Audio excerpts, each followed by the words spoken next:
Hey guys! Today I'm going to share a story that I'll never forget. One night, I worked for Rick Harrison, the famous owner of Pawn Stars. But what I witnessed that night completely changed my view of him and the world around me. Stay tuned to see what I discovered.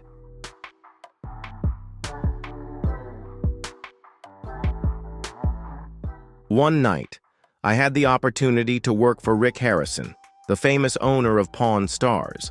However, what I witnessed that night was a secret that I could not forget.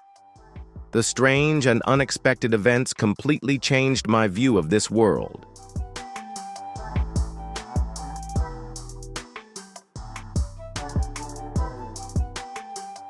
You definitely never imagined what I witnessed that night. What do you think Rick Harrison is really like? Leave a 1 if you think he has hidden secrets, and a 0 if you think it's all just a theory.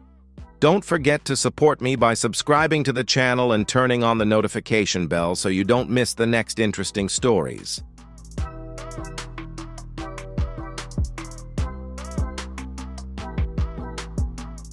The darkness surrounds everything, but no one knows that under the glittering lights of Las Vegas, heavy wooden crates are moving silently, containing terrifying secrets that no one dares to face. He is not just a freight forwarder.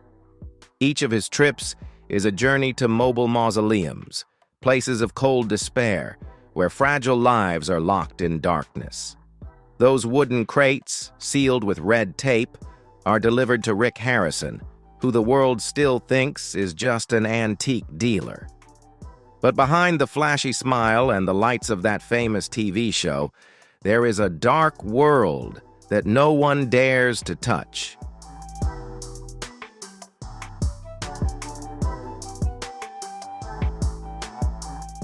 The driver thought he was just making a delivery until he heard gasps and faint cries for help coming from inside. And the truth he unwittingly discovered will forever erode your belief in what you see. Are you ready to face the darkness? Take a look now, before all the evidence is gone. This is my perspective. I'm not making any definitive claims, but if the following speculations prove to be true, the Rick Harrison story won't end here.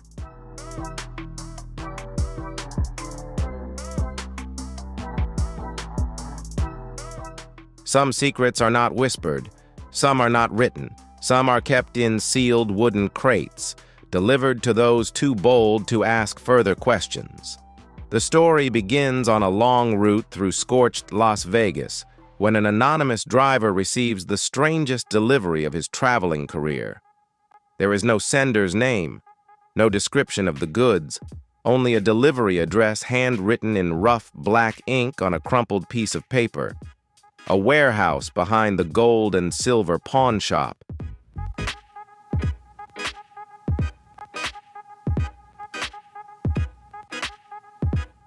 This was a regular haunt for Rick Harrison, known to millions of viewers on the reality TV show Pawn Stars.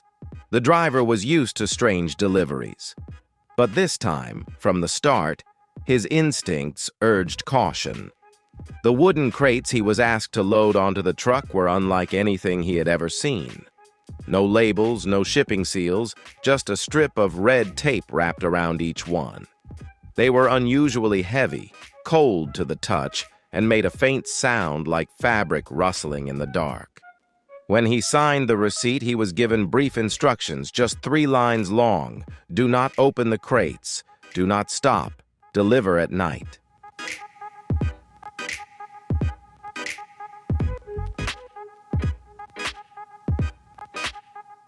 No company logo, no confirmation. Just a cold gaze from a mysterious man in a black baseball cap whispering, "You better not ask." The truck shuddered on the dusty road in the scorching heat of the Nevada desert. Sweat poured down the driver's back, not just from the weather, but also from a nagging sense of unease. He tried to reassure himself. Every job had its dark corners. As long as he followed the instructions, no one would give him a hard time. But the reality was much more complicated. As he approached the delivery address, the driver realized that the destination was not the flashy pawn shop that had appeared on television. Instead, it was a dilapidated warehouse, surrounded by barbed wire and surveillance cameras that constantly scanned the area. A black SUV with no license plate was waiting by the gate.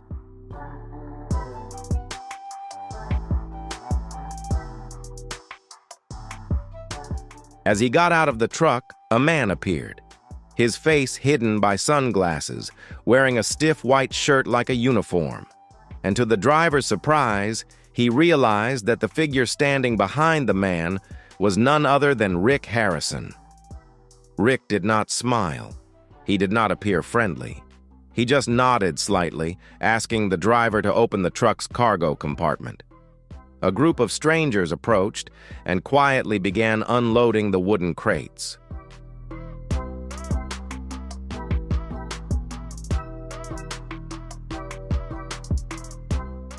Each crate was handled with special care, as if it contained something fragile, forbidden to tip or disturb.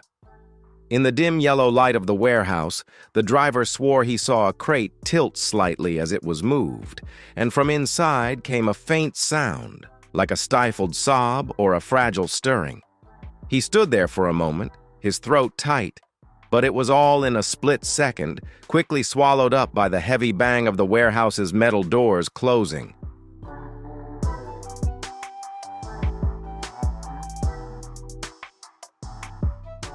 No thanks. No receipts were signed.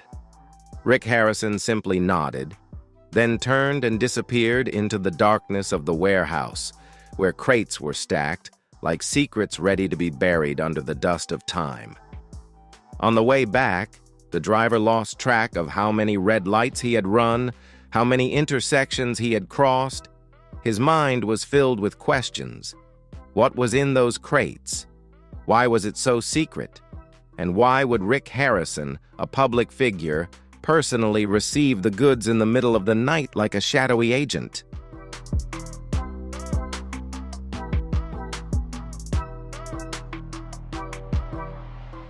The things you own eventually own you.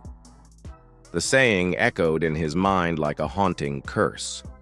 He knew that if he were wise, he should forget everything. Burn these dark memories in the flames of oblivion, as if they had never happened. But some things, once seen, once heard, could not be easily erased. That night, the driver could not sleep. In the darkness of the cheap motel room, every little sound startled him. He imagined the crate silently begging for release in the warehouse. He imagined the desperate eyes peering at him through the thick wood. And deep in his consciousness, he knew that this journey had only just begun.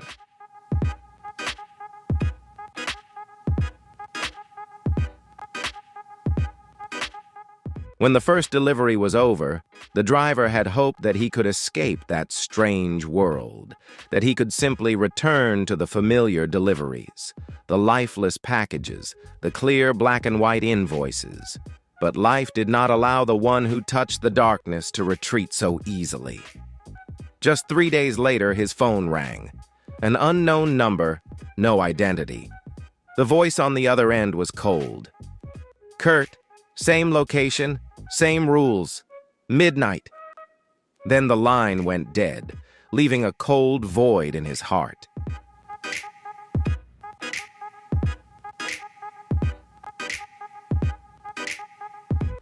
No confirmation, no negotiation, as if he had no choice. Maybe out of fear, maybe out of morbid curiosity, the driver nodded in agreement. Despite the alarm bells ringing in his mind, he drove the old truck to the warehouse where it all began. That night, I saw things with my own eyes that no one else would have thought about Rick Harrison. Do you believe that everything is just a facade? If you think so, comment number 2. If you feel like there are things that are not revealed, leave number 5. Watch the video now and remember to subscribe so you don't miss any more surprising stories.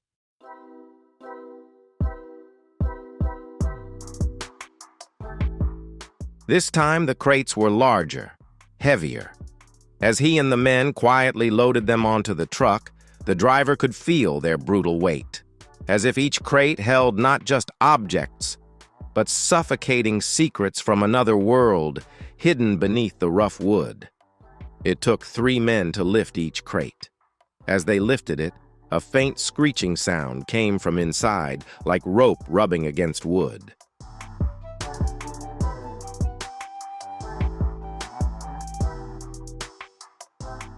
The driver tried to avoid eye contact with those around him. They avoided his gaze, an unspoken ritual in a world where questions were forbidden. The truck sped off into the night again, headlights cutting through the dusty Las Vegas air. But this time, he couldn't ignore the strange sounds coming from the cargo hold.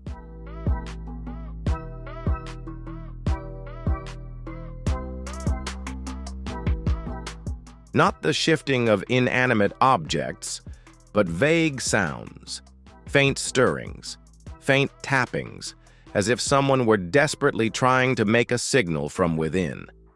With each passing mile, the driver's heart grew heavier by a ton. The thought that he was carrying living beings, real people, not objects, made every bone in his body stiffen. Once, stopped at a red light at a deserted intersection, he stealthily got out of the car, walked to the cargo hold, and pressed his ear to the wood. For a brief moment, he heard a sound that froze his spine.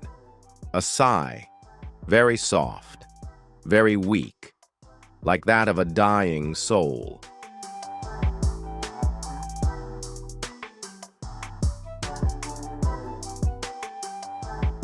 The driver backed away, his legs shaking, his hands shaking.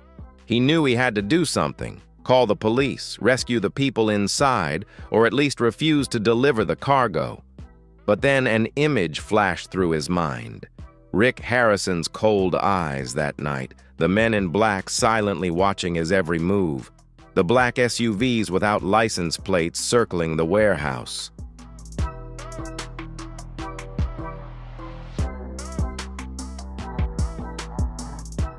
The truth was, he had been pulled into a game he had no choice but to play. When he accepted his first delivery, he had unwittingly signed an invisible contract. A contract that, if broken, could see him disappear forever inside those crates. He couldn't stop. He couldn't turn back. Sometimes silence is the loudest scream.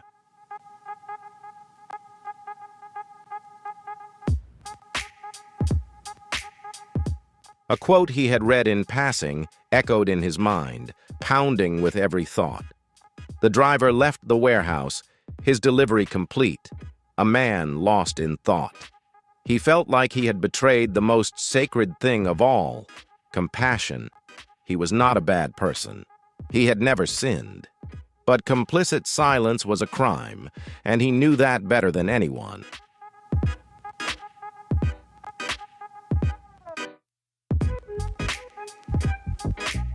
That night, he sat by the motel window, looking out at the vast desert, wondering if the men trapped in the crates were still alive. Would they ever see the light of day again? And if they did, would they curse the driver who had closed his eyes, turned his back, and traded the fragile safety of his conscience for his own? He knew he would have to keep going. The calls would keep coming. The crates would keep being loaded into the trucks night after night.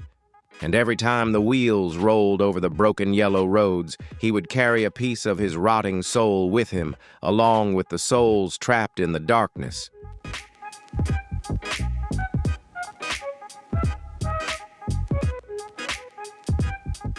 Another delivery. Same anonymous call, same curt midnight, same warehouse, same strict rules.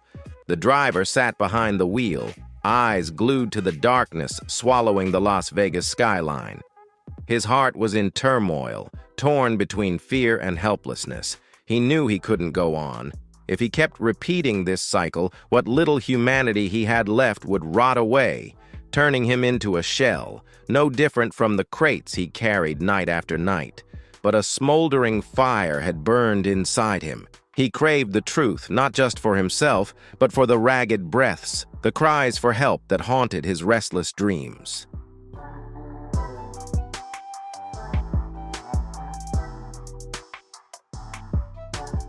As the truck rolled into the dark warehouse, the desert wind howled mournfully, as if warning him. The men in black stood there, silent as stone sentinels.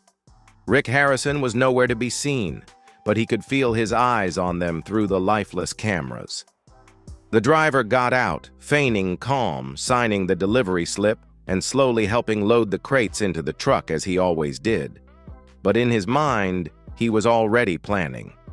He chose a crate that wasn't too heavy, one he could handle himself, and deliberately placed it between the others before locking the truck.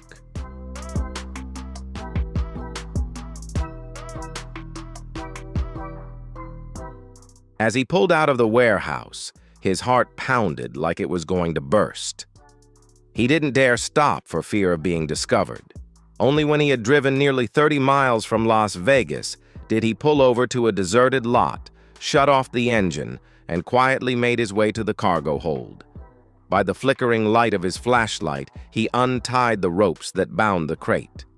His hands were shaking, not just from fear, but from the foreboding that what he was about to see would change him forever.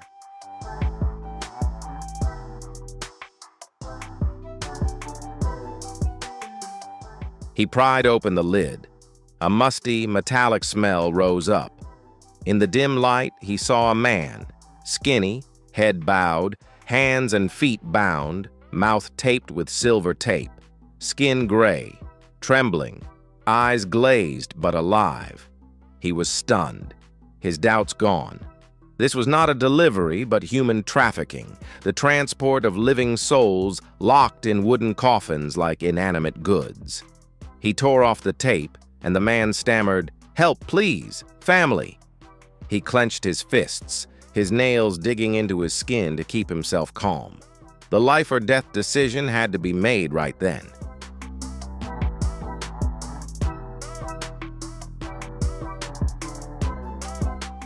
As he hesitated, headlights swept across the wasteland. The black SUV approached slowly. No siren, no lights. He knew they were following him. Without thinking, he closed the trunk lid and tied it. The person inside groaned in despair, but he pretended not to hear. Climbing into the cabin, he started the car and drove away, as if possessed by a demon. The SUV followed, silently. He did not dare stop, his hands gripping the steering wheel with white knuckles. Every turn, every deserted road was a battlefield for survival. If he were stopped, his fate would no longer be a story. After more than an hour of running through the desert, he escaped the SUV, but there was no consolation.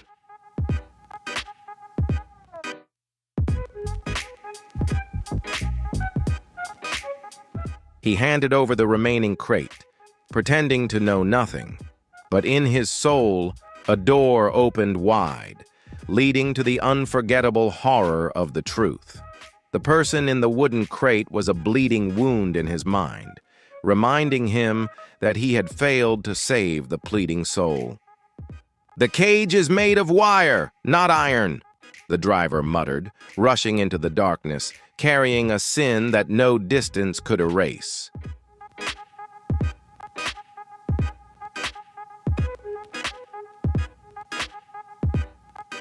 After the night he opened the crate, his life changed dramatically. Not just because of the guilt that gnawed at his conscience, but because he realized a more terrifying truth. He was being followed. At first, it was just a vague feeling, a glance at a store, a strange car parked in the lot. But then the signs became clear. Leaving a shabby motel one morning, he found a broken truck mirror. On the driver's seat, a piece of paper with red ink. "We're watching." His hands shook and cold sweat broke out. He knew the ultimate fear, an invisible enemy, a blade that could strike at any moment.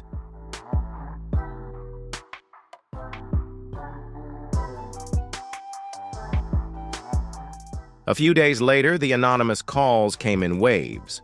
No one spoke, just slow breathing, as if the other person were enjoying the fear that was consuming him. The climax was the unnamed package. Inside, along with the USB, were photos of his wife and children, people he had tried to protect by hiding them from his work. The photos were taken from a distance, blurry but clearly recent, when his wife was walking the children in a nearby park. No further threats were needed. The cruel message was clear. "We know your family. We can touch them at any time." He sat motionless in the motel, the photos slipping from his hands, his eyes empty. Anger surged like a wave, but despair crushed him.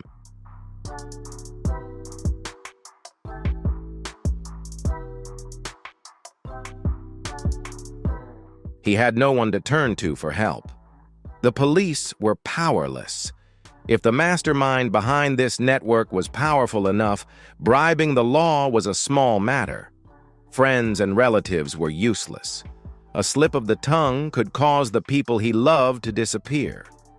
One night, looking out the window at the darkness, he realized the bitter truth. He was completely isolated. All escape routes, all paths to justice were blocked. The phone rang. The voice was as cold as a knife cutting through his skin. Next shipment. Same time. No mistakes, no threats. The order was as light as a breath, but enough to make him understand. This was a game with no way out. A small mistake. The price was more than his life. In the following days, he lived like a ghost. He ate little, slept fitfully, and always checked the rear-view mirror. He hid a knife in his shirt as a last resort, even though he knew that if they wanted to, weapons would not save him.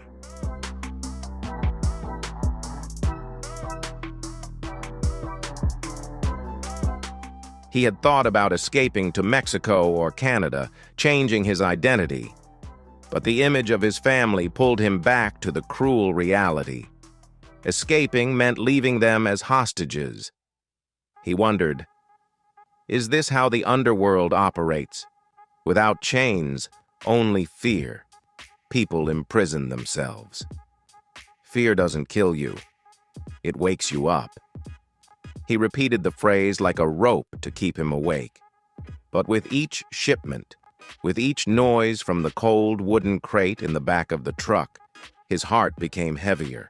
The darkness gnawed at him every hour, and he knew that one day he would no longer recognize himself. Chapter 5. Invisible Chains. There are chains that don't make a sound, that don't bind hands or feet, but that lock the soul, squeeze every breath.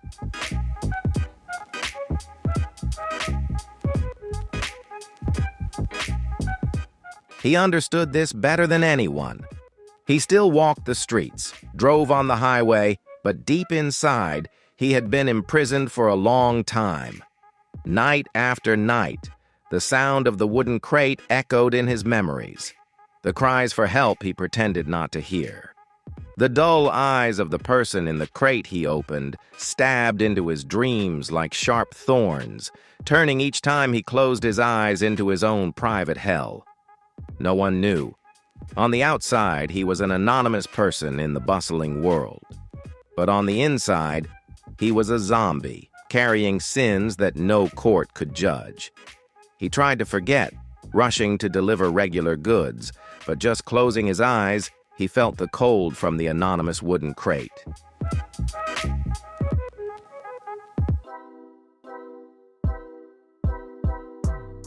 Fear clings like a shadow, unable to escape memories. Cars parked outside motels for a long time, strangers smiling when their eyes met, familiar faces flashing by. Perhaps an illusion, but he believed he had not been forgiven. He had moved his family to a remote countryside, where phone signals were weak and internet was a luxury. He sent handwritten letters, telling them to change their names, change their habits, and live quietly. He did not dare to contact them again, afraid that a trace would lead the evildoer to them. He lived alone, ate cold food, and the long nights were deathly silent. Entering the restaurant, he sat with his back to the door, stopped to rest, left the machine running, ready to escape.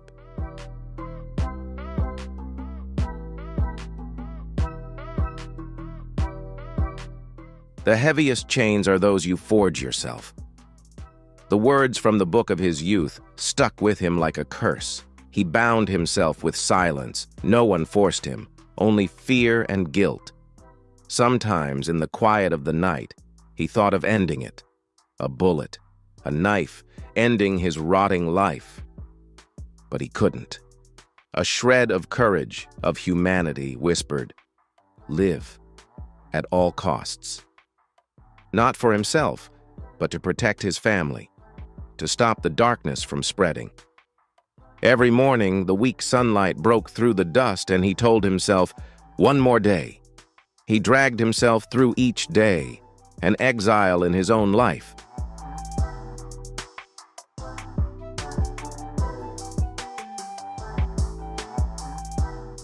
Sometimes, sitting in a deserted coffee shop, listening to sad music on an old radio, he wondered, does anyone recognize that among them is a nameless sinner?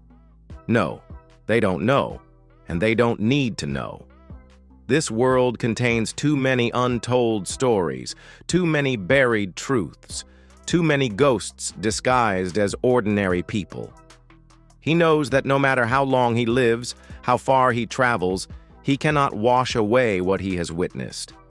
He is no longer himself, just a living corpse with invisible chains, trudging along a path that will never lead to freedom. In the quiet moments, he still hears the soft knocking of wooden crates, the choking breaths, the desperate whispers of trapped souls.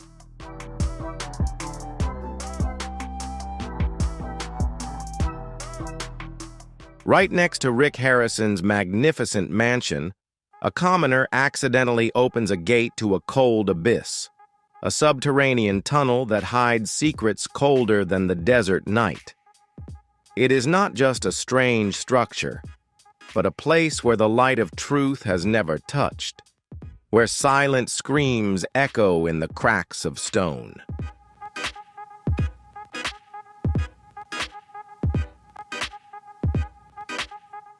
What he discovers beneath the placid surface will shatter any illusions you may have had about the world.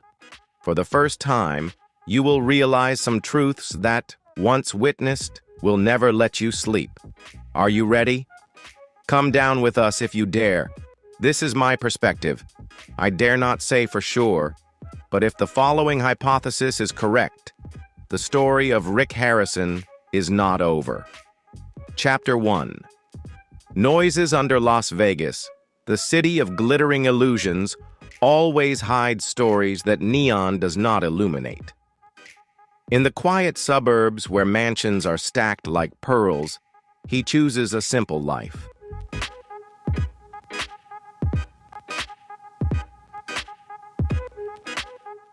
The modest house, the green lawn, the white picket fence kept him away from the world. The American dream seemed unbreakable until the noise began. At first, it was just a low hum, like ancient machinery operating deep underground. He thought he was mistaken. But late at night, when everything was quiet, the noise echoed, deep and lingering, like a whisper from the underworld. He told himself it could be the sewer system or a repair job. But one morning, while watering his plants, he felt the ground beneath his feet tremble, like the heartbeat of a monster sleeping underground. Doubt crept in like a crack in safety glass.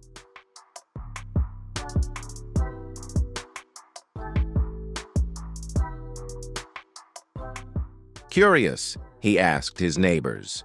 They shook their heads, their eyes averted, as if they had not heard or felt anything. Some advised him to relax, not to let his imagination disturb his peaceful life. But the way they quickly ended their conversation, the way they exchanged glances, made him understand. They knew, but did not dare to speak.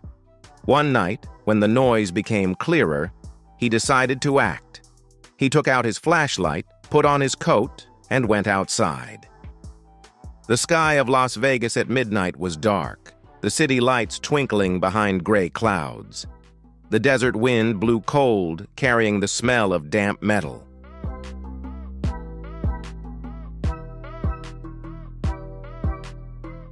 He walked around the backyard where the vibrations were most palpable. Standing in the shadows, he listened. Then another sound came, the faint scraping of metal against stone, faint but prickling his skin.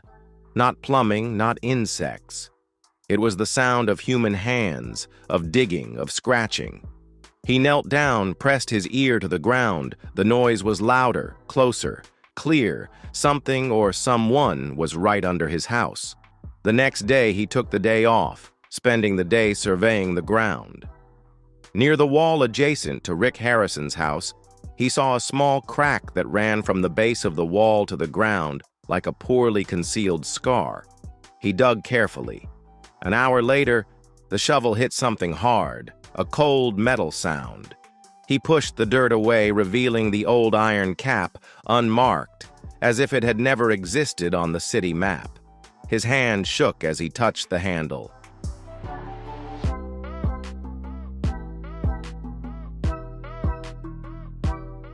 He wanted to open it, tear the veil of secrecy, but in his head, a voice shouted, "Don't!" Curiosity and unease in his heart were stronger. He pulled hard. The lid groaned, opening a deep, cold black hole that made him shiver. The smell of damp earth, rusted metal, and something, rotten, buried by time. No light, no ladder, just the old rope hanging down into the abyss. He stood there, breathing heavily. The question was not, should I go down, but if I go down, can I come back? A voice in his heart said, some doors should be left closed. But the desire for truth, for the children who had laughed around here and were now silent, prevailed.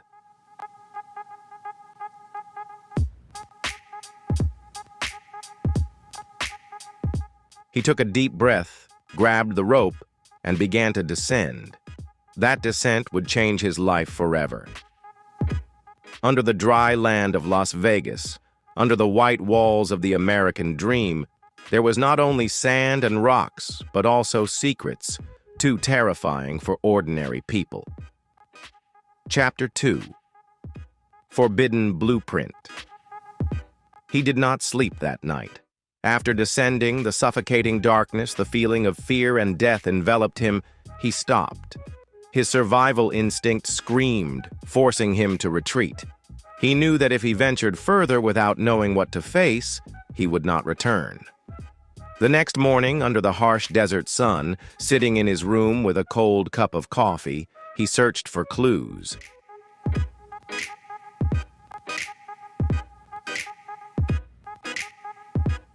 He didn't dare go back into the bunker without knowing what to expect. He went into the Las Vegas Public Record System, the archive of engineering drawings, building permits, and infrastructure repair logs. Ordinary people might not know, but those with patience would find the nooks and crannies of the city's underground infrastructure, or should have. He found the blueprints for his and Rick Harrison's land. The current map showed the property was built on solid ground, with only basic plumbing and electrical wiring.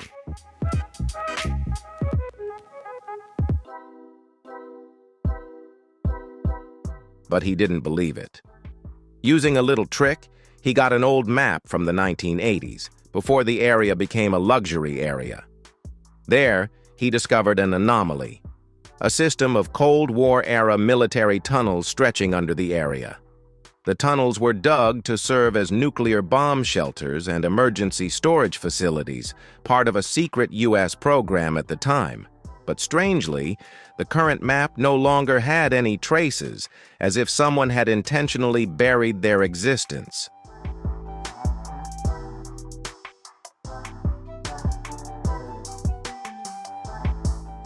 He dug deeper and found strange documents, a 2008 underground infrastructure repair permit with no specific address, only mentioning the lot matched Rick Harrison's house. The applicant was a construction company with an odd name, with shady tax records and operations, leaving almost no trace other than the name. The more he searched, the more irregularities there were. Underground safety inspection records stopped after 2010 and were not updated.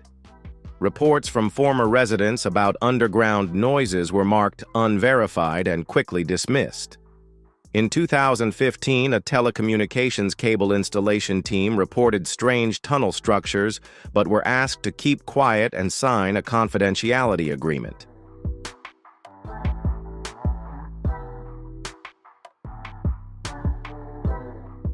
The picture grew darker. A system of old tunnels, renovated, expanded, and carefully concealed, leading directly from Rick Harrison's house. He wondered, why would Rick Harrison, a TV star with a passion for history and collecting antiques, need a network of tunnels under his house? The logical answer stabbed like a cold knife into his head. The most valuable items, the most secret transactions needed an uncontrolled transportation route. In a world where power can buy anything, a private tunnel is absolute insurance. But what made him shiver even more were the noises at night. If it was just transporting goods, why were there scratching and muffled screams underground?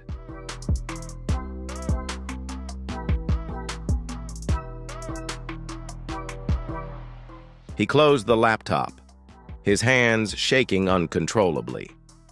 The truth of the underground was not just goods, but something alive, trapped, or trying to rise. He shuddered, knowing he had gone too far to turn back. The next time he went underground, he would seek not evidence, but the truth, even if that truth burned away any illusions about this glittering city.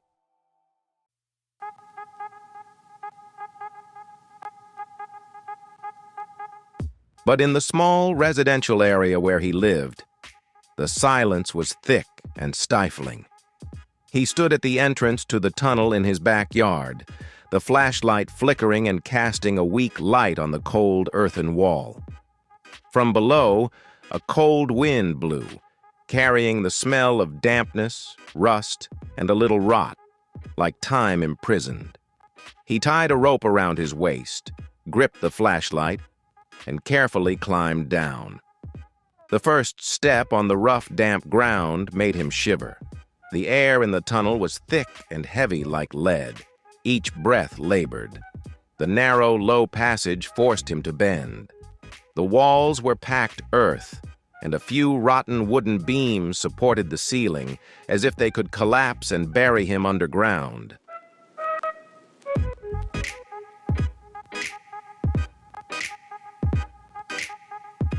The footsteps echoed like the slow heartbeat of a giant body. After 10 meters, the tunnel widened into a rough turn. He shined his flashlight. To the left was a long, dark passage, the walls damp and moldy. To the right were footprints in fresh, dry mud. Someone had just passed by. His throat was dry. Survival instinct urged him to turn back, to leave this place immediately. But curiosity, the desire for truth, kept his feet on the cold ground. He followed the footprints. The tunnel gradually went deeper, the air became thicker. The light only penetrated a few meters before the darkness swallowed him. After 20 minutes, he came to a heavy iron door blocking the way. No lock, no handle, just a rusty steel plate attached to a rough concrete frame.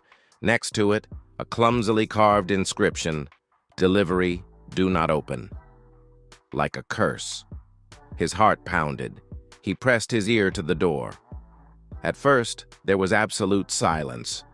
Then very faintly, the sound of something sliding, breathing, the sound of fingernails scratching metal.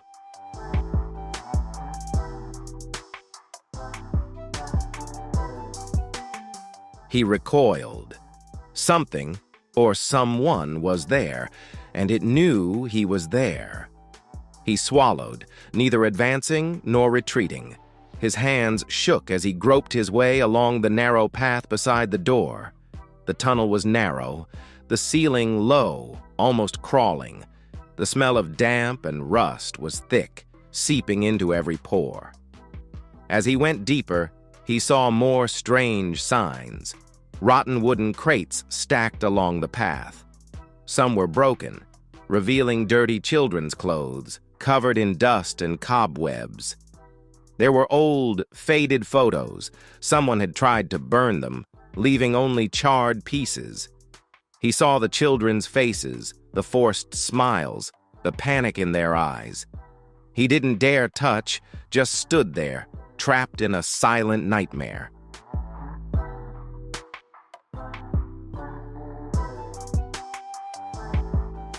The crazy thought flashed through his mind. This wasn't just a shipping vault. It was a place to hide things that should never see the light of day. Las Vegas is built on secrets, he remembered the quote. Now he had found the darkest secret of all. His flashlight flickered, the batteries dying. He cursed himself for not being prepared. As the light faded, he saw a turn at the end of the hallway, leading to an old wooden door that was slightly open. The cold air from the crack in the door carried a distinct smell: decay. His hands shook, not from the cold, but because he knew that behind the door the truth awaited, a truth that would haunt him forever.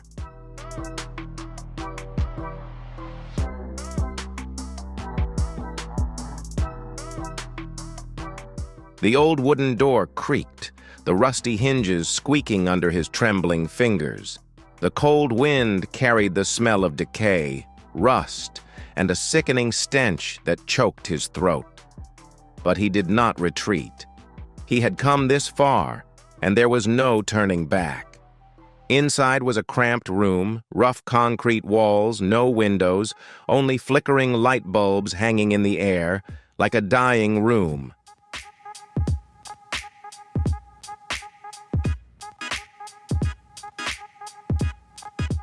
He took a deep breath and stepped inside. The floor was dusty and cobwebbed. In the middle of the room, a large metal table with dark stains. Old blood hardened, seeping into the cold metal. Along the walls, rickety wooden shelves were filled with strange objects: ropes, dirty cloths, opaque glass bottles filled with unknown liquids, and dozens, maybe hundreds, of old photographs strewn about. His heart sank as the flashlight swept over the images. Children, their faces horrified, their eyes wide, frozen in a moment of utter terror. Some of the photos had been slashed, as if someone had tried to erase the victims' identities. He turned away, sick with despair. Every breath was agony now. The air of death seeped into his bones.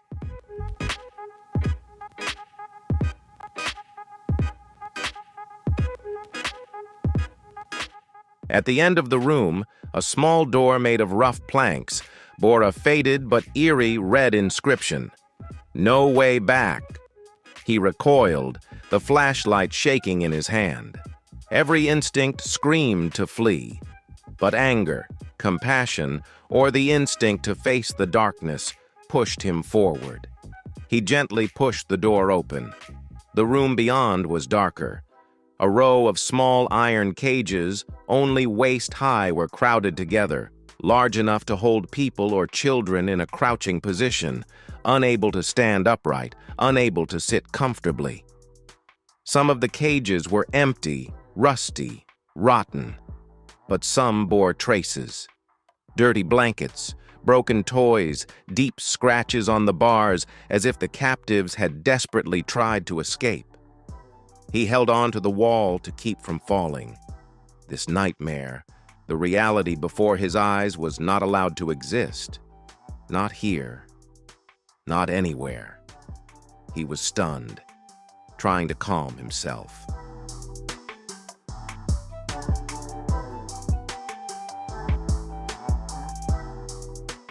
At the end of the room, on a rotten wooden table, were several thick notebooks. With trembling hands, he opened one. Inside were detailed notes: date, description, condition, value of each item. No names, no ages, just cold indices. Unit A5, good, high price. Unit B7, fragile, reduced price. Each line was like a knife piercing the heart. This was not a vault for antiques, but a black market where people, vulnerable children, were bought and sold like commodities.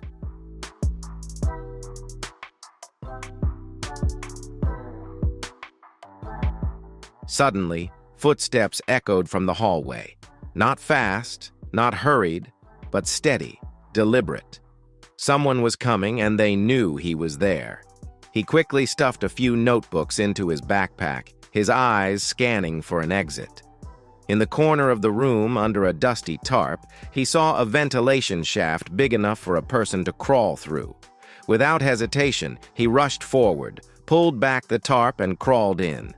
Outside, the footsteps got closer.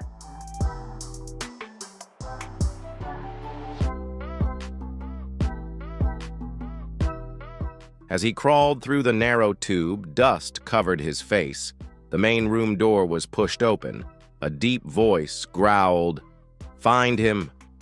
He froze with fear. If he was caught, he would not only disappear, but become an anonymous item in this tunnel, as if he had never existed. Chapter 5. Hunting in the Dark. Dust filled his mouth and nose as he crawled through the narrow tube. Every movement required gritting his teeth to suppress a groan. Outside, heavy footsteps mixed with urgent screams. They were hunting him, and he was trapped in the underground maze. The tube led to another path, smaller and darker. The flashlight flickered wildly, about to go out. He wiped his sweat, trying to stay calm. Running blindly was suicide.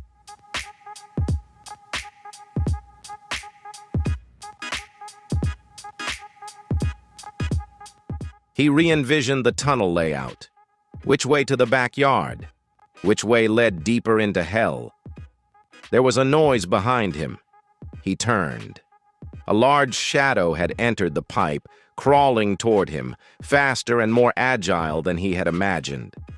With no choice, he sprang to his feet and ran as fast as he could over the rough ground. His footsteps echoing off the narrow walls, creating a symphony of fear. Through the fading flashlight, he saw the turn. To the left, the path went uphill. He rushed forward, his heart pounding. Behind him, the heavy breathing grew closer. He passed through the series of low tunnels, past the shaky pillars, the puddles splashing under his heels.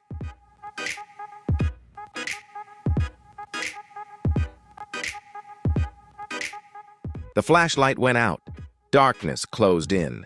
He stumbled, his shoulder hitting the wall, pain shooting through him, but he didn't stop. He groped his way through the darkness, his hands holding the damp wall to guide him. In the darkness, his senses sharpened. Distant dripping, whispering wind, and deep sighs, like the souls of those who never returned. He shivered, but he had to concentrate.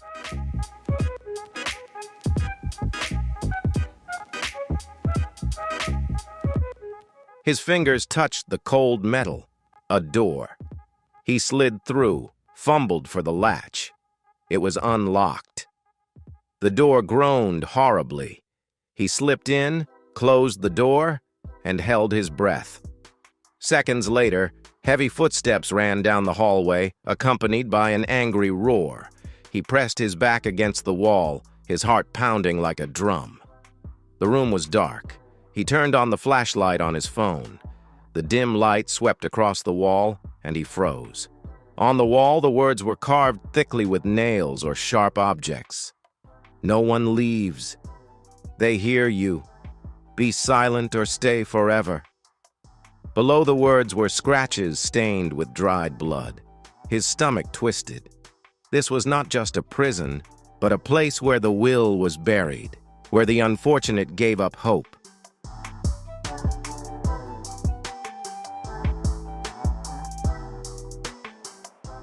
The noise was behind him.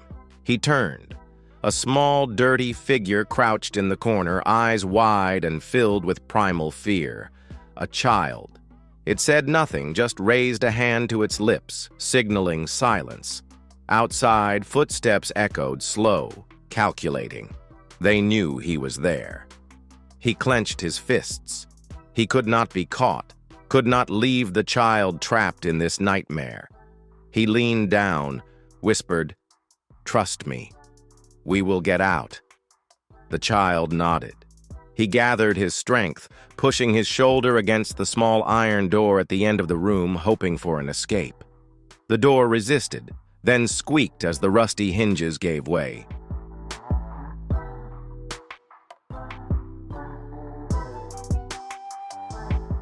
Another way appeared. He dragged the child into the darkness. Footsteps behind him roared, chasing. But this time he had a purpose, not just for himself, but to save an innocent soul from this hell. Whatever the outcome, he would fight to the last breath. Because some things, when they are seen, change a person forever. There is no turning a blind eye. A girl thought she was just taking an easy fee to drive a few kids to Rick Harrison's mansion, a clean job in the Las Vegas sun. But in an instant, everything fell apart. Behind the ornate gates, the horrifying truth burned like a soul-burning fire.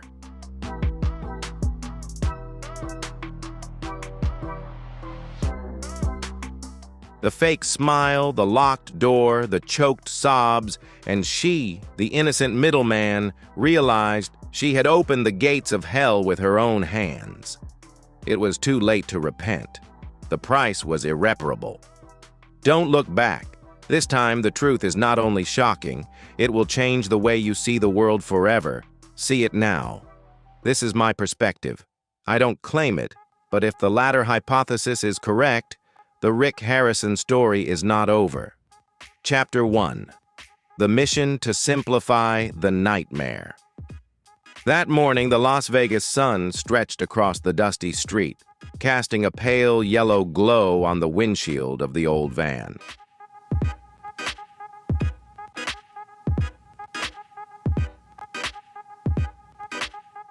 The woman, whose name would soon fade, got a surprise call from an event agency that specialized in providing transportation for major charity events. The voice was smooth and polite, promising a large fee for a simple task: transporting a group of kids from a youth center to a charity gala at the estate of Pawn Stars star Rick Harrison. Everything was legal. She received a confirmation email, a signed contract, an invitation bearing the logo of a famous Las Vegas charity. There was no reason to doubt. No one questioned the money when it was transferred into her account immediately after she agreed. It was as simple as taking school children on a field trip.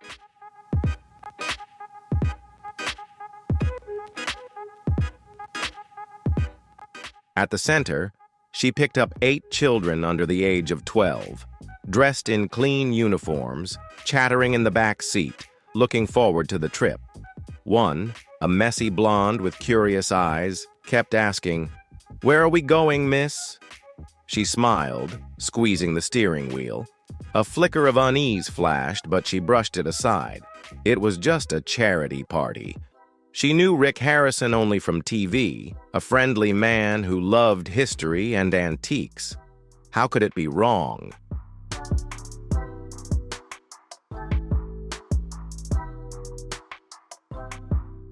The road to the mansion was on the outskirts, on the main highway, behind high walls and thick trees. When the van reached the gate, a man in a black suit and sunglasses came out to check. He looked at the list, nodded, and signaled to continue. Through the iron gate, the atmosphere changed. No welcoming banners, no banquet tables, the cheerful atmosphere like the previous charity party. There was only a large plot of land, strangely silent, the old mansion like a sleeping beast. The man in the suit pointed to the private garage, signaling to stop. When she opened the door for the child, he raised his hand. "Stay in the car. We'll take care of it from here." The words and tone made her shiver.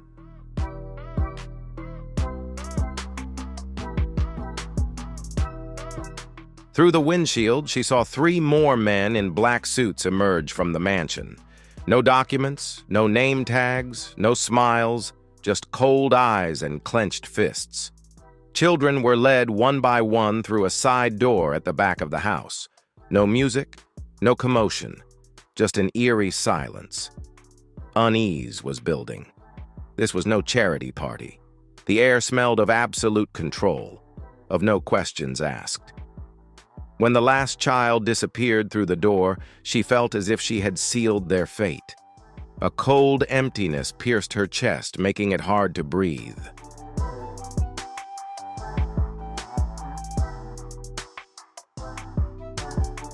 She reached for her phone, intending to call the organizers, but there was no signal. This place seemed to swallow all communication with the outside world. She gripped the steering wheel, sat still, her heart pounding like a drum. Part of her wanted to start the car and drive away. A stronger part urged her to stay and find out the truth behind the wall. A moment later, the suit man returned, handing her a thick brown envelope. No words, no smile, just a nod, signaling her to leave. Inside the envelope was a large sum of money, many times more than the original promise, a reward for silence, and also a warning that she had seen too much. She started the car and left the lot in silence, but her mind was restless. The children's eyes, especially the blonde boy's, haunted her, as if reminding her that something behind this perfection was very wrong. She knew she had made the biggest mistake of her life, a mistake she would regret forever.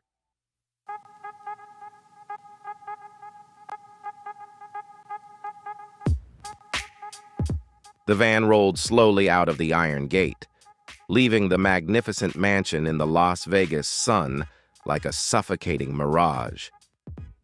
She gripped the steering wheel, her mind a battlefield of conflicting instincts and growing fear. A desperate thought rose. She had to go back. She couldn't leave, couldn't pretend to be normal when her heart was screaming. Ignoring the alarm in her head, she steered the van into the alley behind the mansion's fence, peering into the backyard through a narrow gap between 2 old planks. In that moment, she saw something that would haunt her forever. The backyard didn't look like a charity party. It was quiet. No music, no children's laughter, just a group of adults standing in a circle, dressed in dark suits and elaborate evening gowns.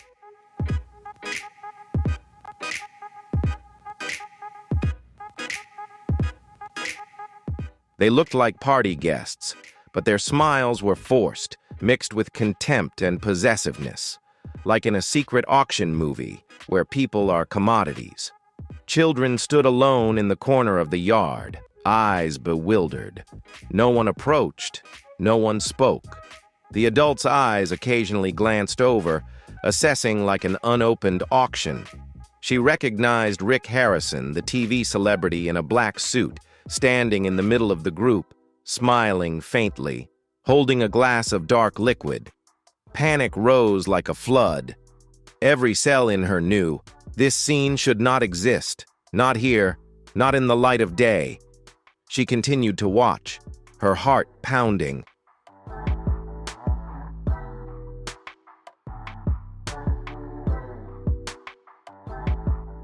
A tall, silver-haired man approached a girl, about 8. The child backed away. He leaned down, spoke softly, and then chuckled, an action that sent her blood running cold. She couldn't hear it, but she knew. A noise behind her startled her. She turned and saw a black SUV parked nearby. A man in a white shirt and sunglasses leaned against the car, arms crossed, looking straight at her. No expression, no waving, just standing, as if to remind her that she was in the wrong place, at the wrong time. She knew it. Time's up. She turned, climbed into the van, and drove away as if possessed. Her heart was pounding, each beat like a nail in her ear.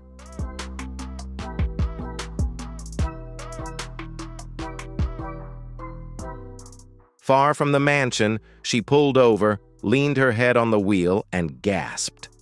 There was no doubt. The children had not come to the party. They had been brought as merchandise, and she had assisted in the horror. In the quiet moments, the images of the children's forced smiles, the furtive glances, and the way the adults looked at them as objects replayed in her mind like a broken film. She knew what she had to do. She could not be silent. She could not turn away. But she also knew that the force behind the silence was stronger than she had imagined. Once she had entered this maze, there was no easy way out. But amid the fear, determination flashed. She had to find the truth, even if it meant destruction.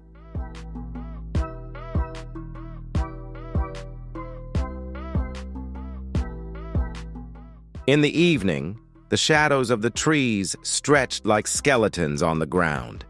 She returned to the mansion the next morning, her hands shaking but her eyes hard. She had a plan.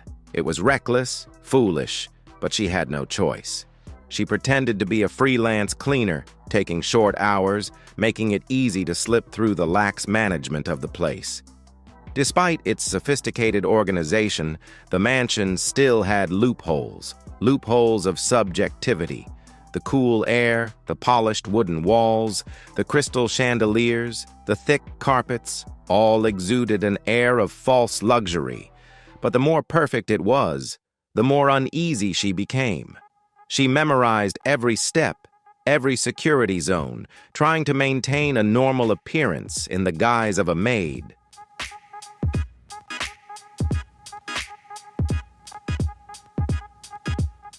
As she cleared the east corridor, she noticed something strange. A short hallway led to a gray metal door, out of place in the elegant space. No nameplate, no identifying mark. It was like a foreign object shoved into the wrong place. She put her ear to it, and there was only silence. Not the empty kind, but something lurking inside. A thin slit under the door let in a pale blue light, strange and unnatural. Just then, footsteps sounded behind her, forcing her back to her work. But now she was certain of one thing. She had found the secret door that no one had mentioned.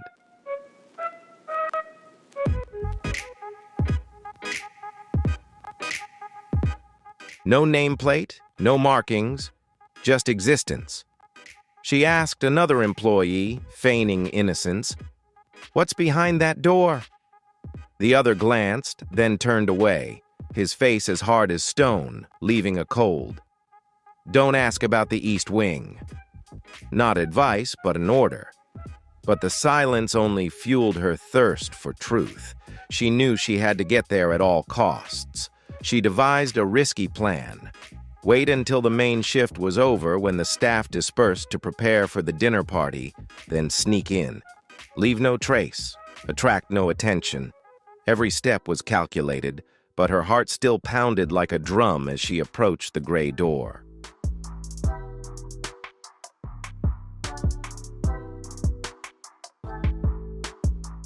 She turned the knob, a lock. Beside it was an electronic keypad. She held her breath, examining it closely. There were faint fingerprints on the keys, 1, 3, 5, 8. She tried the combinations, calculating and hoping for luck. The third time, 1358. Click. The door opened. A long, narrow hallway emerged, its dim yellow light streaking across the rough concrete walls. The luxury upstairs was gone, replaced by emptiness and darkness, a space that seemed to swallow both sound and safety.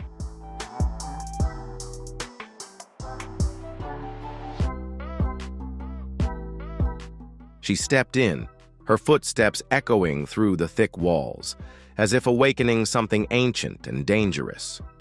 At the end of the hallway, a heavy steel door looked like a bank vault. But what made her stop was the muffled cry of a child through the crack in the door, a long wail like a cry for help. She shivered, biting her lip to hold back her sobs, unable to believe it, but unable to deny it. The metal sign on the door read, Authorized personnel only. Just then, footsteps sounded behind her, not hurried but slow, heavy, like a predator. Without thinking, she rushed back down the hallway, hiding in a nearby warehouse, her heart pounding. Through the crack in the door, she saw two men in black suits passing by, whispering in a strange language. One held a list, his sharp eyes scanning the hallway.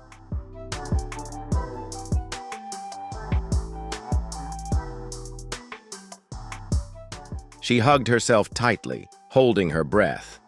The strong smell of disinfectant made her nauseous. She knew she was no longer invisible. From the moment she entered, she had been a variable, a risk. Variables didn't last long in this world. Waiting for the hallway to clear, she escaped through the side door, down the old path, and out of the mansion. She knew she had barely escaped. But the children behind the steel door were still there, trapped in the darkness, where no one could hear their cries for help. She clenched her fists, her eyes burning with despair and anger. No matter what, she vowed not to let them be forgotten. Not this time, not under the fake lights of Las Vegas.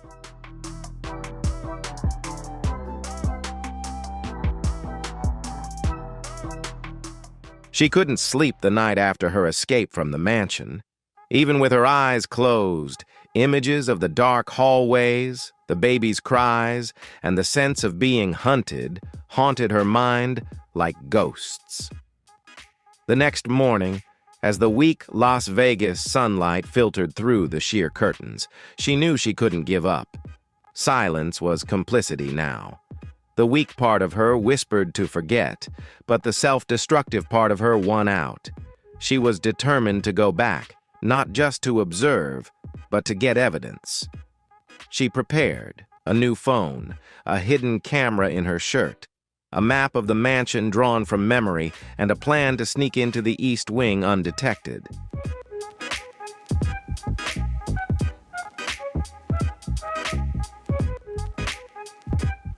In the afternoon, when the crowd was thicker, she blended in as a temporary logistics assistant. The old uniform from the charity shop worked. No one noticed. The goal was clear: find concrete evidence. She followed the familiar hallway, avoiding attention, standing a second time in front of the gray door. By luck or fate, the keypad code was the same. The door squeaked open. She slipped in like a shadow. This time, instead of going straight to the steel door at the end of the hallway, she found a small room in the corner, the door ajar. No warning signs, mistake, or trap. She took a gamble. Inside, there were no lights, only a weak light coming through the crack in the door. On the old wooden table were piles of papers, ledgers, and a small safe. In the corner of the table, a thick notebook with an old leather cover worn by time. Her hands shook as she opened it.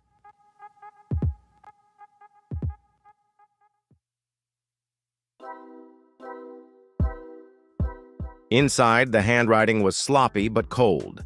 Date, code, quantity, description like inanimate goods. She scanned through them. 3/15/2024, 6 units, Group A, delivered. 4/1/2024, 5 units, Group B, awaiting payment. 4/25/2024, 8 units, Group C, special request, confidential, no name, no details, just the group code. At the end of each line, the symbols RH, Rick Harrison.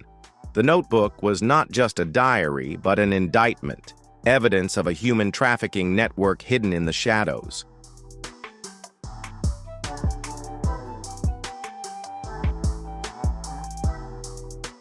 She flipped through the pages. A few pages held anonymous receipts, foreign bank codes, wire transfers. A smooth, silent, ruthless underworld beneath the glitz of Las Vegas. Footsteps echoed down the hallway. Time was up. She snapped photos of each page with the hidden camera in her shirt, her fingers moving quickly over the brittle paper. The door squeaked. She ducked behind a filing cabinet as it opened. The bodyguard entered. his flashlight scanning the room. Her heart nearly stopped as the light swept past. Luckily, she had hidden long enough. When the bodyguard left, she slipped out, clutching the image she had just taken, the one that could blow up the world if exposed.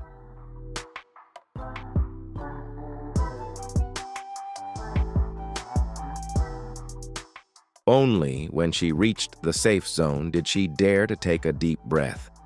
But she knew the game had changed. She was no longer an outsider, but a dangerous witness. In the world ruled by Rick Harrison and his gang, witnesses did not live long. Chapter 5. Point of No Return. She left the mansion, her steps faltering, the phone in her pocket as heavy as the world. The images, the evidence from the notebook burned in her mind like wildfire. There was no time for fear, no room for hesitation. When the images were saved to the device, she had crossed the line of no return.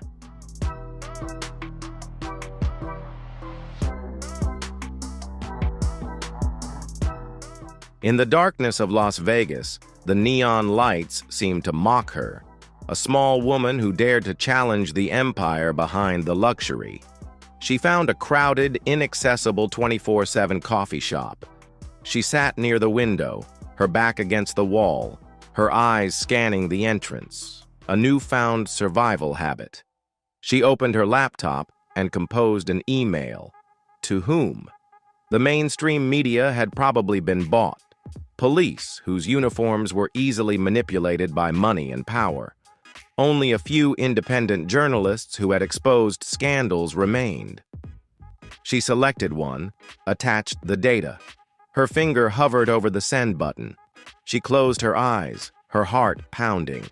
The voice echoed, "Reveal them, and they will hunt you." She knew, but silence was complicity. She pressed send.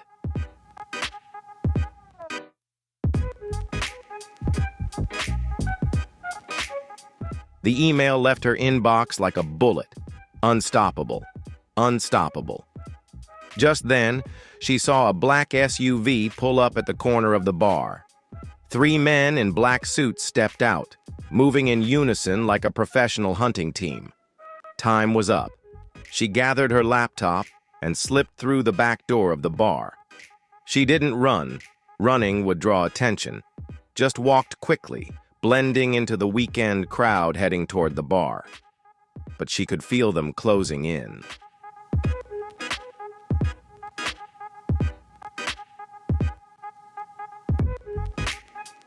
The streets of Las Vegas, usually bustling, were now a maze of probing eyes, invisible hands waiting to grab them. At the intersection, she took a risk, darting into the alley where the neon lights did not reach. Her breath caught. She knew they were close. No footsteps, no words, just the cold feeling of prey being targeted. A shadow passed the end of the alley, then another. There was no way back. She pressed her back against the cold brick wall, her hands tightening the straps of her backpack like a final talisman. In the cold desert night, sweat was hot on her forehead. She understood. Not everyone saw the truth, and few survived to tell.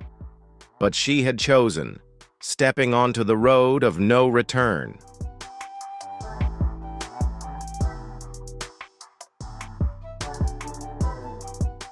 Whatever fate, a part of the truth has been released, no longer behind the steel door, no longer hidden in silence. A fragile hope, but enough to make her clench her fists, raise her head, and face the approaching footsteps. If tonight is the end, she will not kneel. She will fight to her last breath for the truth, for the children, for the last bit of conscience left in this rotten world. Final words, ashes under the neon lights. The woman disappeared as if she had never existed. No missing person report, no short news in the newspaper, just a name blown away by the wind in the glittering streets of Las Vegas.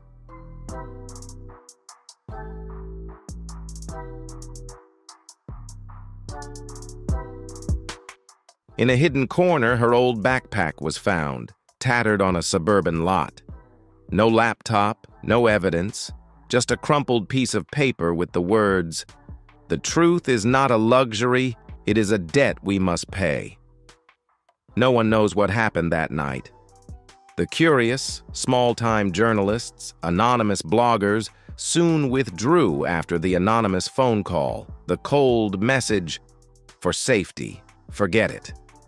Like many secrets in this city, her story was buried in the dust of oblivion. The mansion still stood, a symbol of inviolability. The party continued. Antiques still changed hands under the lights.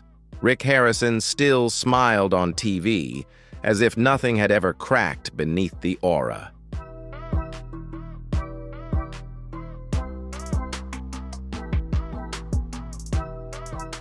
But deep within the city, the cracks were spreading. In the corners of dimly lit bars, in hushed conversations, people spoke of her. The nameless woman who had challenged an empire with her bare hands and fearless heart. No one knew exactly what she had sent before she disappeared. But somewhere online, fragmented files, blurry images, and cryptic descriptions hinted at a horrifying truth that continued to seep out like an underground stream that could never be sealed off forever.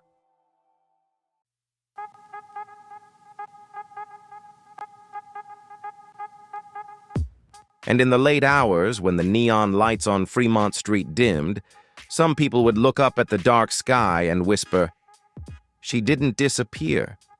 She became a storm they couldn't control." Because the truth, once planted in the ground, never dies. It's just waiting to explode, burning all the lies away. Under the neon glare, ash silently gathered, and the storm was still coming.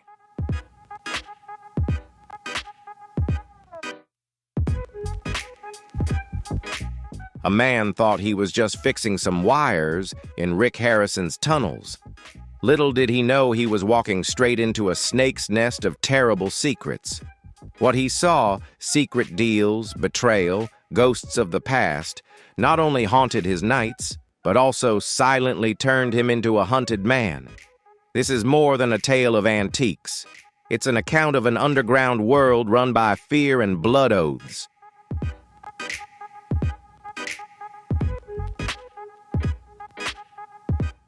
If you think this is just a simple journey, prepare yourself. The truth will burn everything you believe in. Do not look away, because with each next moment, you will sink deeper into a nightmare that no one has ever told. These are my perspectives. I do not make absolute claims, but if the theories that follow are correct, the story of Rick Harrison is not over here.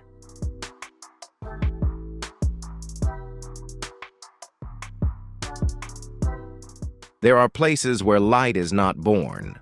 Dark corners where even time seems to slow down, the wind blows heavier as if everything is drained of life.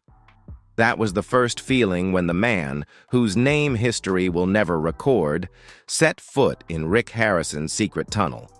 The task at first seemed simple. Check the ventilation system, replace old wiring, and clean up a few rarely visited areas.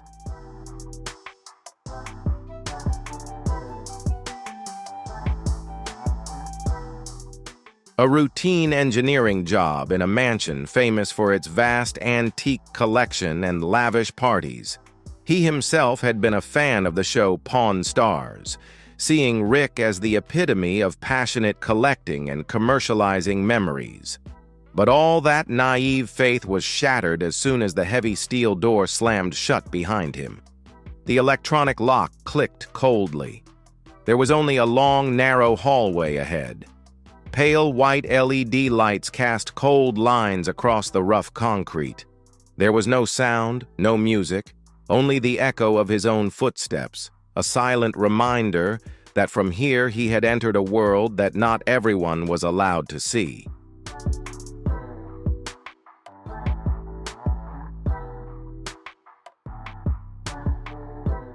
He continued down the hallway, his hands lightly touching the cold walls. Every few meters there was a small metal door with no nameplate, just lifeless numbers. He silently memorized them. A 12, a 13, B7. A diagram of the maze slowly formed in his mind as a backup plan in case he needed to return. In the first room he was assigned to inspect, what caught his attention was not the faulty electrical system as described, but the metal racks filled with carefully sealed wooden boxes.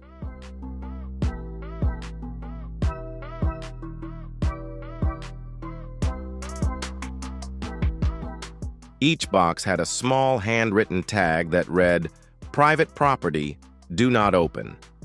A shiver ran down his spine. There was something about the neat way the boxes were arranged, the way the writing curled, that made the air around them feel suffocating. Curiosity killed the cat. The adage rang in his head like a warning bell. He continued deeper.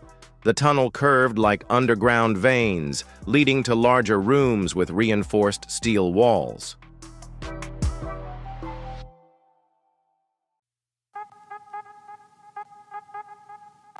There, in the dim light, he saw old surveillance equipment, analog cameras, voice recorders, thermal imaging binoculars, all covered in dust from time, but still showing signs of recent use.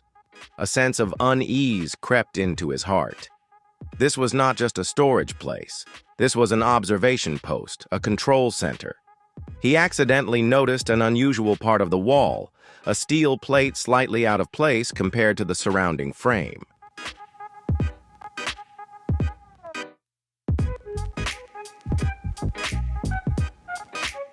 With his instincts as a longtime technician, he immediately knew it was a hidden door. He rummaged through his tool bag, found a thin screwdriver, and gently pried at the edges.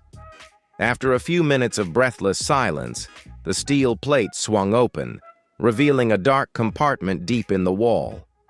Inside, a small iron box was screwed tightly shut. Printed in bold black letters on the lid were, "Property of the RH Archive. Level 3 access card required." He lightly touched the cold surface.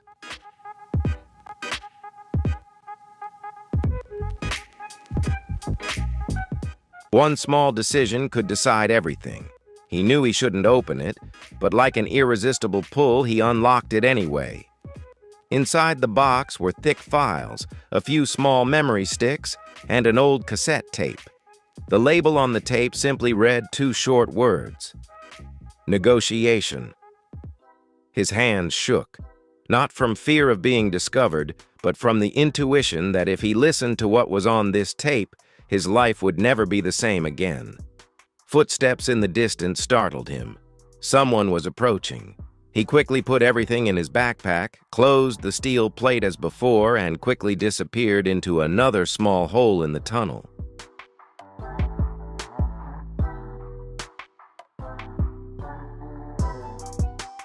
In the stifling darkness, his heart pounded in his chest. He held his breath, listening to the stranger's footsteps as they passed, each one a hammering noise against the fragile remains of his will. When he was sure he was safe, he crept along the wall, making his way back to the original entrance. Each step was a battle against the fear that coursed through his veins. He understood that this was no tunnel of antiquities. This was the bloodline of a monster, a colossal entity that existed alongside the outside world, devouring truths that the public was never allowed to know.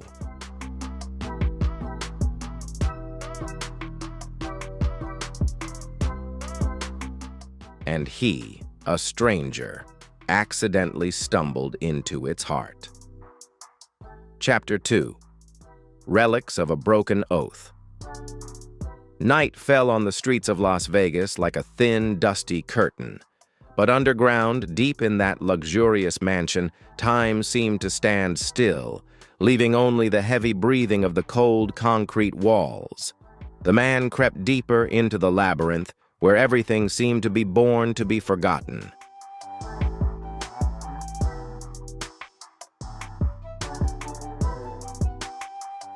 He knew he was taking a risk, But he also knew that what was hidden here was more important than his own safety. After avoiding the patrol area, he followed a side passage that led to a dimly lit storage room. This room was different from the usual administrative storage rooms. Every wooden shelf was filled with strange antiques, pocket watches, ancient swords, carved stone figurines with symbols of unknown origin.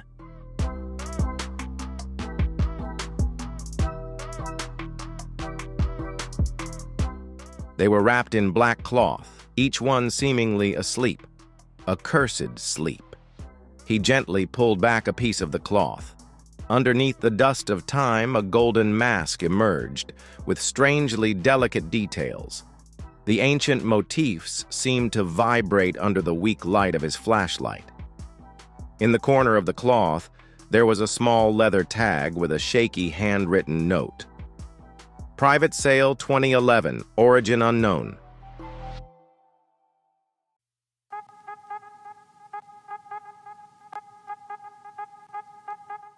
Acquired in a private sale. Provenance unknown. And that was just the first item he touched. Next, he found an antique Japanese sword, apparently from the Muromachi period, the kind that Rick Harrison had featured on Pawn Stars with a glowing introduction. This is one of the cleanest examples we've ever seen. But here, a slip of paper read, "Smuggled into a private collection. Condition pending."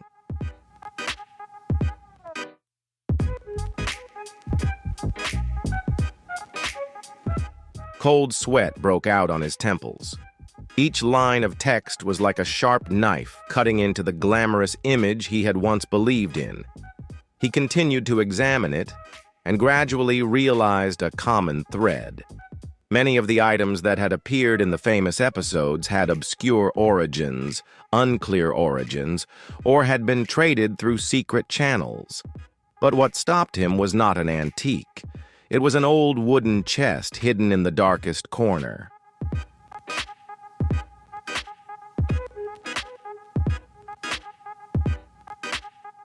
The lock was rusted. There was no label, no papers. He gently opened the lid with a crowbar, and inside was a sight he would never forget. Not gold or silver, not antiques, but copies of contracts, handwritten letters, and photographs of secret deals, agreements involving favors, handshakes bought with the promise of silence. Many of the letters bore signatures he recognized instantly. Prominent figures in the world of collecting, appraisers, even faces who had appeared on television with Rick Harrison.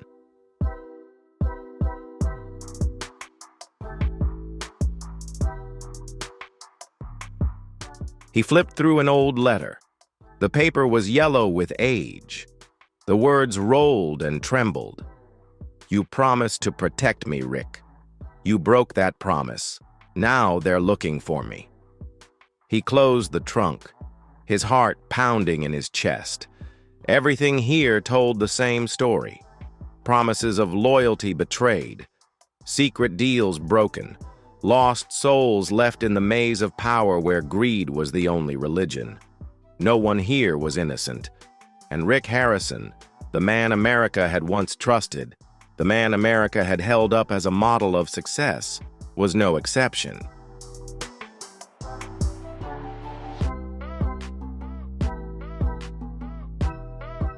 He backed toward the door. The walls seemed to close in, exhaling a suffocating, musty odor. On his way out, he couldn't help but glance back. These were more than antiques. They were witnesses to an underground world where honor was auctioned off, where oaths were traded like scrap metal.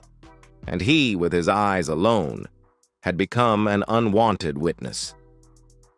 In the cold hallway, his shadow stretched in the dim light, merging with the shadows that had existed here long before he had arrived, and would continue to haunt those foolish enough to enter.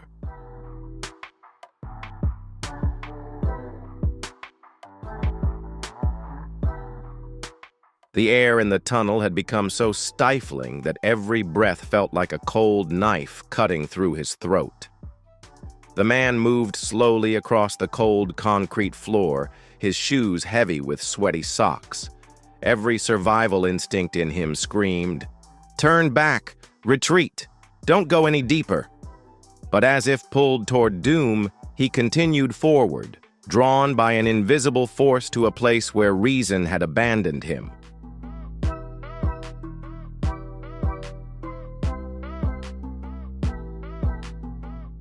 At the end of the hallway, a large steel door blocked the way. There was no lock, just closed as if it didn't want to be disturbed, but it didn't stop anyone from entering. He put his hand on the handle, feeling the cold seep into his skin. A slow heartbeat, a deep breath, and then the heavy door creaked open. The room before him, if it could be called a room, looked like a secret bunker built during the Cold War. Low ceilings, steel walls, and dozens of filing cabinets crammed into the space.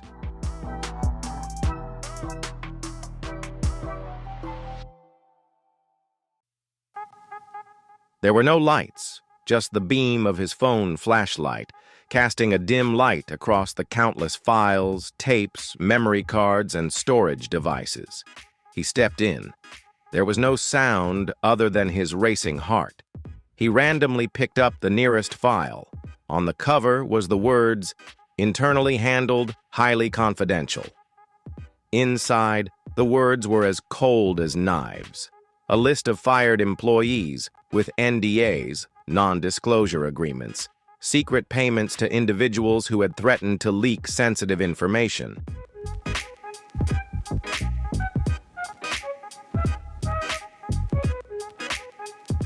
Internal property litigation files, including those directly related to Rick Harrison's family, details that had never been reported in the media. He trembled as he flipped through them. Another file, thick and heavy, was titled Unauthorized Procurement, Pawn Stars Memorabilia. Inside was detailed evidence that some of the items traded on the reality show had not come from legitimate sources. Many were listed as confiscated in private settlements, meaning they had been seized from unregistered private collections in exchange for cash and silence.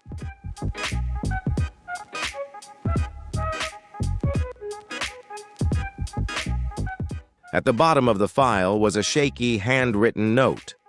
"Ensure all traces are removed before information is leaked. Reputation must be preserved at all costs." He felt as if the world had fallen from under his feet. This was no longer a matter of vague morals or trivial secret deals. This was a system in motion, a structure that operated by suppressing the truth, silencing those who knew too much, and selling out the public trust to maintain a shiny facade. He kept searching.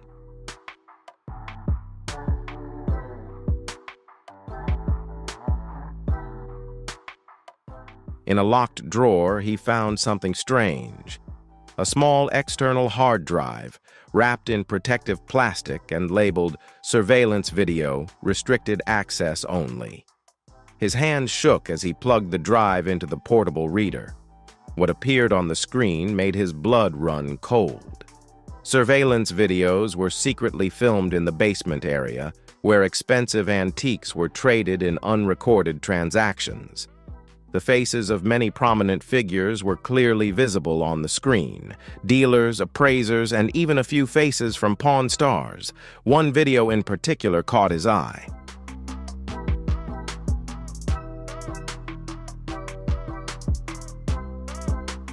Rick Harrison, dressed in a dark suit, signed a contract with a man whose face was obscured. A deal with no public light, no official records, no words. Only the sound of horse laughter echoing in the empty hallway, a sound colder than a scream. The man suddenly realized he held secrets that could ruin Rick Harrison's career, even collapse the reality television system surrounding his image.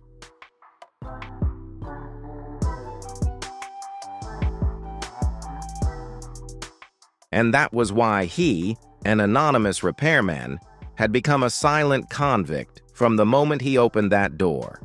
He gathered all the documents he could carry, a hard drive, a few files, a few snapshots on his phone.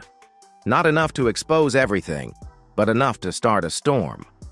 When he returned to the main hallway, he looked up and noticed for the first time at the end of the hallway, mounted on the wall, a small security camera. The red light was still flashing.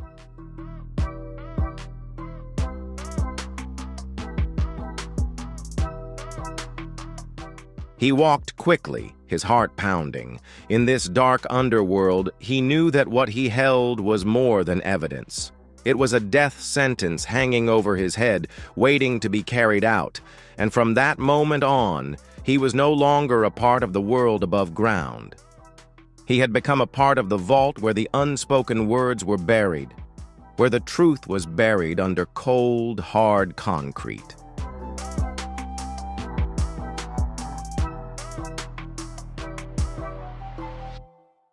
The steel door slammed shut behind him with a heavy clang, as if pronouncing a sentence. The man raced down the dark hallway, clinging to the walls like a wounded animal, desperately searching for an escape from his pursuers. The red light of the security camera remained unwavering.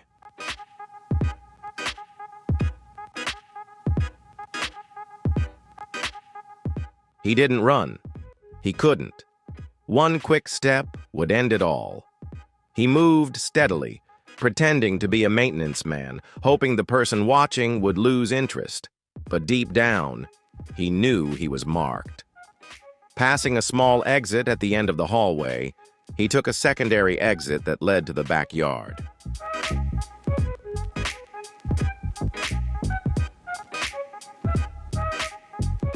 The night outside was cold. The smell of wet grass and earth mixed with the rust from the locked iron gates. He raised his head, looking at the black sky without a star, as if the universe had turned its back on him. No one intervened as he left the villa grounds. No sirens, no guards rushing out. But it was the silence that made him shiver. The silence of a predator slowly circling its prey, confident that there was no need to rush.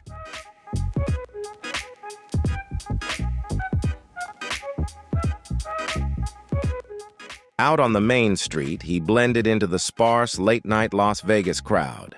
He hailed a cheap cab, asked to be taken down a long street to a small, cheap hotel that didn't require identification.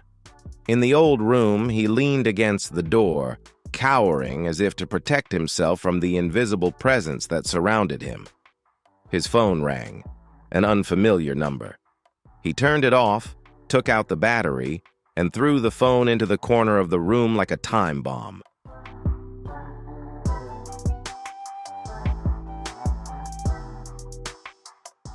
In the darkness, he gasped for breath, the pounding of his heart echoing in his ears, as if drowning out everything else. The air in the room felt heavy, almost frozen.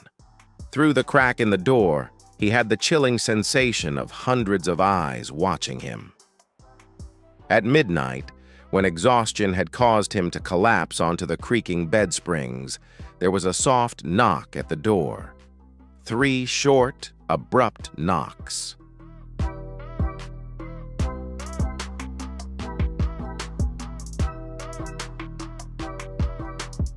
He sat up with a start, holding his breath. No one spoke. No one came in. Only the dead air hung in the air. The next morning, he left the hotel through the back door, changing into an old coat he bought from a second-hand store to hide his identity.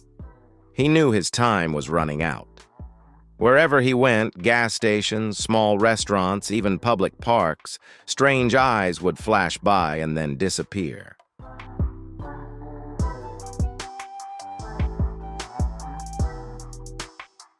No one approached him. No one said anything. But the feeling of being watched clung to him like an indelible shadow. This time, when he arrived at a shabby gas station on the outskirts of town, right after paying, a shiny black car parked in a hidden corner suddenly turned on its headlights. The light momentarily blinded him, then the car quietly drove away.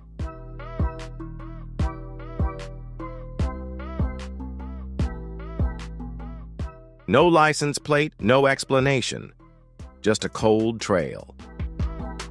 He returned to his hotel room late at night, holding the hard drive and the documents he had collected from the underground room.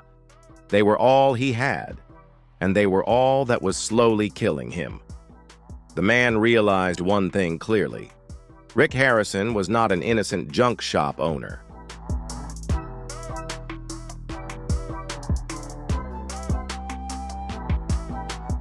He stood at the apex of a secret network of power with long arms and hands that reached even into the darkest corners of the city.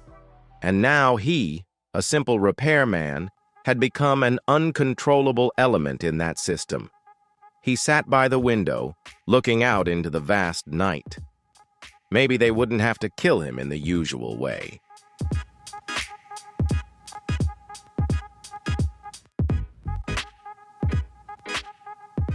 Maybe it was just the fear, the invisible pursuit, the inescapable pressure, a silent death in the mind before the body gave out.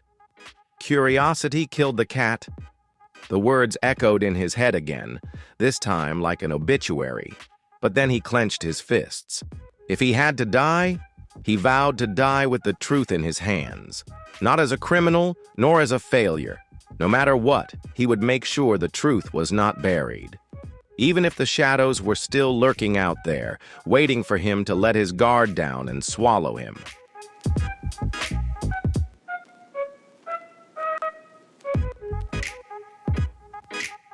The last morning in the old town dawned in a gloomy gray. A thin mist drifted across the ground like ghosts, obscuring the remnants of night.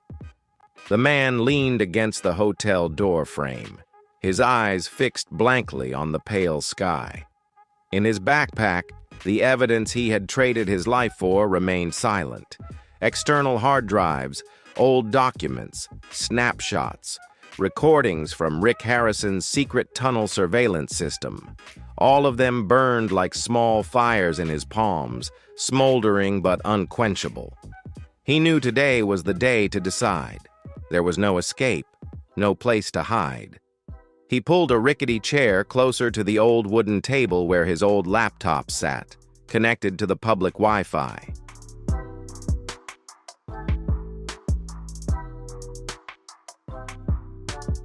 His trembling fingers hovered over the keyboard, opening the anonymous email he had prepared a few days ago.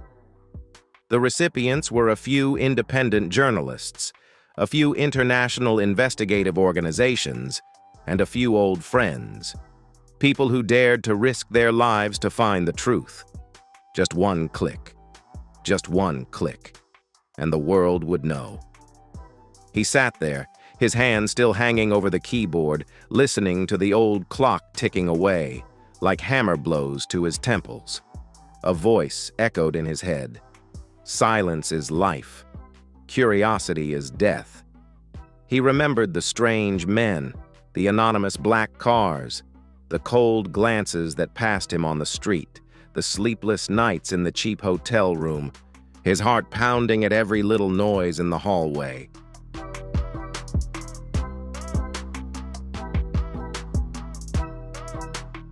If he leaked this information, they would not let him live long enough to see the consequences. If he kept quiet, perhaps he would be spared. A slim chance, in exchange for eternal silence. He clenched his fists, his nails digging into his skin until they bled. Fear seared his heart, but a simmering anger flared beneath it. He remembered the antiques once hailed as symbols of honor, hiding behind lies and betrayal. He remembered the desperate letters, the disbelieving glances. He remembered himself in the mirror, tired, exhausted, but never broken.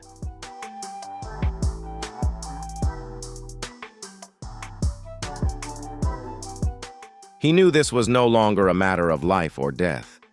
It was a choice between disappearing like a shadow or leaving something behind that could never be forgotten. Taking a deep breath, he opened the attachments, typing the last line. If you receive this email, know that the truth is real, and it can never be buried again. Then he hit send. The laptop shut off. The lights in the room flickered, then stabilized. He knew they had found him. It could be just a few more minutes. But for the first time in days of hiding, he felt a real light inside him.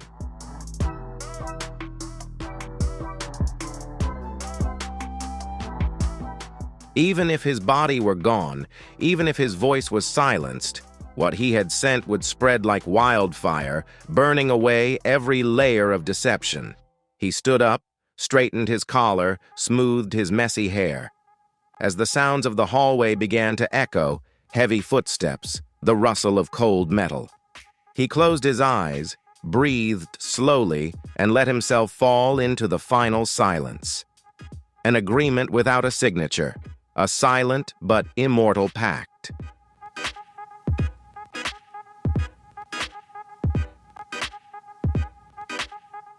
That day, no one saw him again. No one heard the hurried footsteps, the heavy breathing echoing in the dark hallway. No one saw the determined gaze, smoldering like embers under cold ashes. The man disappeared like smoke, thin, silent, without a trace. No announcement, no funeral, no one demanded answers, only an empty space and a name forgotten before it could be remembered.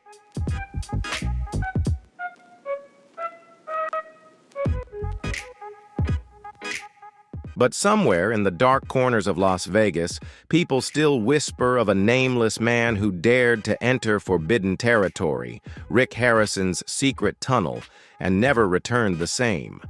Farther out, beyond the neon lights and the hum of traffic, a small packet of data is quietly traveling through secure servers. It carries no names, just facts. And on the other end, outlaws, men who were also forgotten, have begun to decipher it.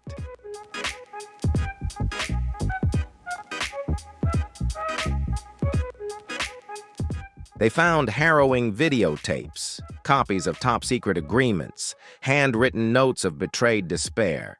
No names, no leads, just facts. And like all uncomfortable truths, the outside world responded with silence. Not a single news report mentioned it. Not a single sensational headline appeared in the newspapers.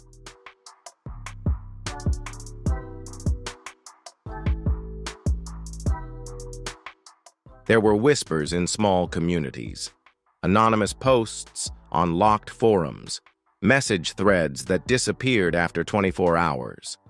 He had seen the unspeakable. He knew too much. He had chosen the truth, and the price was his very existence. At lavish parties, the wealthy continued to raise their glasses. On reality TV, Rick Harrison still appeared with a warm smile, still traded exotic items, still recounted history in a charming voice.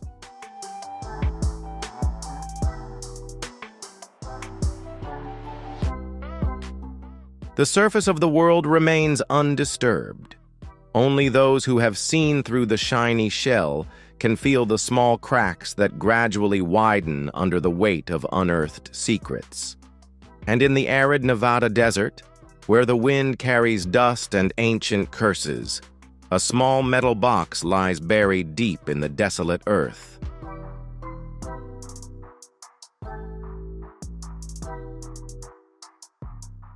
Inside, the whole story, the silent scream of a soul that refuses to be subdued, a promise to oneself that one day the desert will speak. One day, a breeze will blow away the sand that covers it. A random hand will unearth that little box. And then the truth will rise from where it was buried, like a wildflower blooming from a forgotten grave.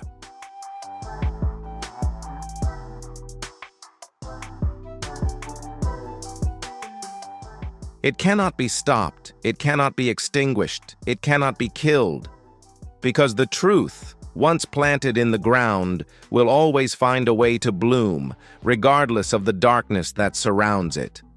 That man, whose name history will never record, is gone. But his choice, brave and desperate, will remain forever, buried with secrets, and living on in the whispers of the night.